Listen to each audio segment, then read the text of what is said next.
Bharatiya Janata party జాతీయ కార్యవర్గంలో తెలంగాణకి ఒక్క పేరు కూడా అవకాశం ఇవ్వలేదు. గతంలో చాలామంది పెద్ద నాయకులకి జాతీయ కార్యవర్గంలో మంచి మంచి పదవులు కూడా ఇచ్చినారు. వాళ్ళు మంచి పని కూడా చేసినారు. కానీ ఈ కొత్త నితిన్ నబీ గారు ఒక కొత్త సైన్యం తయారు చేసినారు. ఎట్టి పరిస్థితిలో ప్రతి ఒక్క రాష్ట్రంలో భారతీయ జనతా పార్టీ స్ట్రాంగ్ కావాలి, భారతీయ జనతా పార్టీ గవర్నమెంట్ రావాలని ఒక మంచి అయిన ఒక యుద్ధం చేయడానికి సైన్యం తయారు చేసిండు.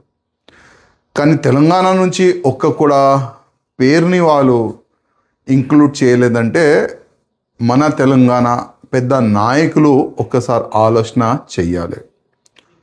ఎందుకంటే ప్రతిసారి గ్రూప్ రాజకీయం ప్రతిసారి కంప్లైంట్ ఢిల్లీకి వెళ్ళాలి, కంప్లైంట్ ఇవ్వాలి, ఢిల్లీకి వెళ్ళాలి, కంప్లైంట్ ఇవ్వాలి.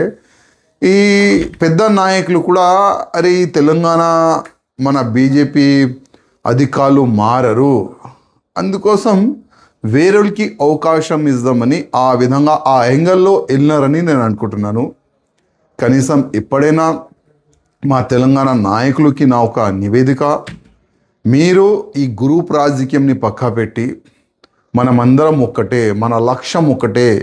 ఏ విధంగా బంగాల్లో భారతీయ జనతా పార్టీ గవర్నమెంట్ రానికి అందరూ ఒకటై ఒక యుద్ధం చేసినారు. దాని తర్వాతనే బంగాల్ అట్లాంటి రాష్ట్రంలో కూడా భారతీయ జనతా పార్టీ గవర్నమెంట్ వచ్చిందంటే అక్కడ గ్రూపిజంని పక్కా పెట్టి ఇది నా పార్టీ, ఇది నా రాష్ట్రం, నా రాష్ట్రంలో భగవా రాజ్యం రావాలి, కాశం రాజ్యం రావాలని ఒక సంకల్పం వాళ్ళు పెట్టుకొని యుద్ధం చేసిన తర్వాతనే బంగాల్ అట్లాంటి రాష్ట్రంలో బీజేపీ గవర్నమెంట్ వచ్చింది.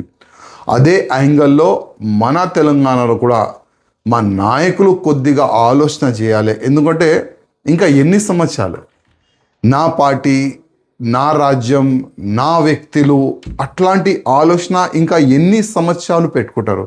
అందుకోసం మా నాయకులకి నా ఒక నివేదిక, మీరు ఈ గ్రూప్ రాజకీయంని పక్కా పెట్టి ఇది నా పార్టీ, ఇది నా రాజ్యం, నా రాజ్యంలో కాషాయం రాజ్యం రావాలి, ఆ యాంగిల్లో మీరు ఆలోచన చేస్తే ముందు ఏదైనా కొంతమంది నాయకులకి ఒక మంచి బాధ్యత ఇవ్వచ్చు.